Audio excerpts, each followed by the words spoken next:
Hi, I'm Phil Constantine, and this is Travels with Phil.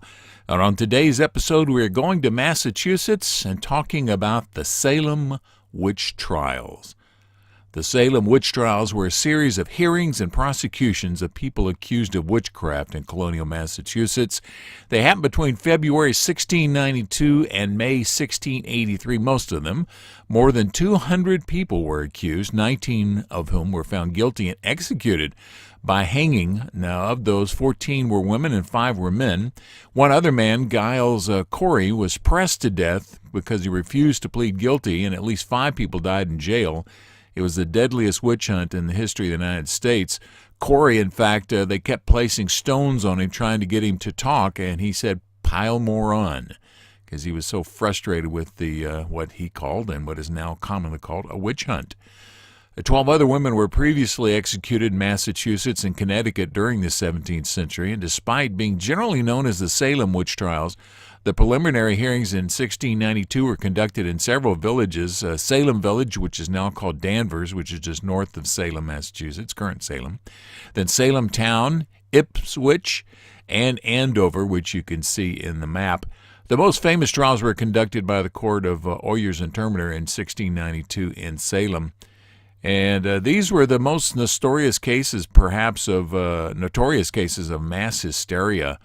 So many things were going on here, but primarily, according to folks looking at it from the benefit of history, seemed to be some disputes in Salem between a couple of different families. Folks were taking sides that literally broke out into fights over whose family you supported.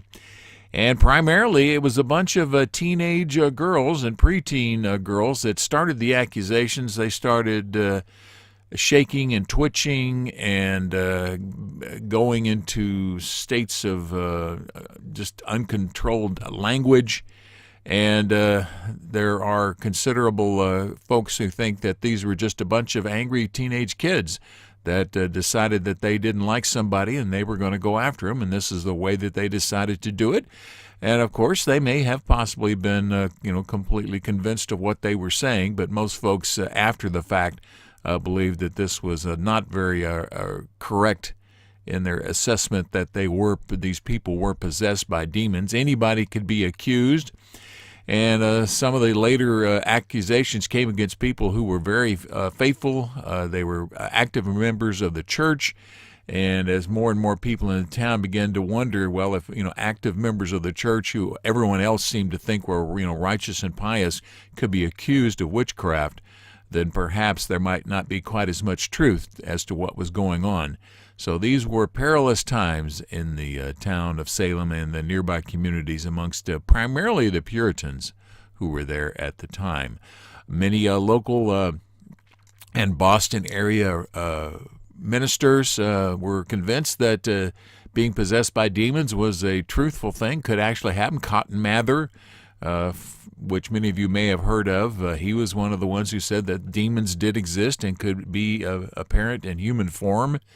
And there was, stupendous witchcraft, as some of these were called. So it was just an amazing time here.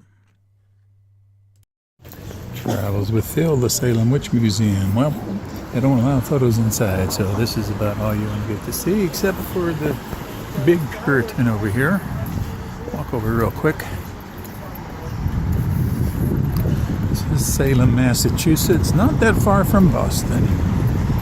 And this is Roger Conant. Born 1592, died 1679, first settler of Salem. I was a means through grace assisting me to stop the fight of those few that were here with me, and that by my utter denial to go away with them, who would have gone either for England or mostly for Virginia. Okay. All right, so let's go back over to the Witch Museum. No, it didn't start in 1692. That's when the trials were going on.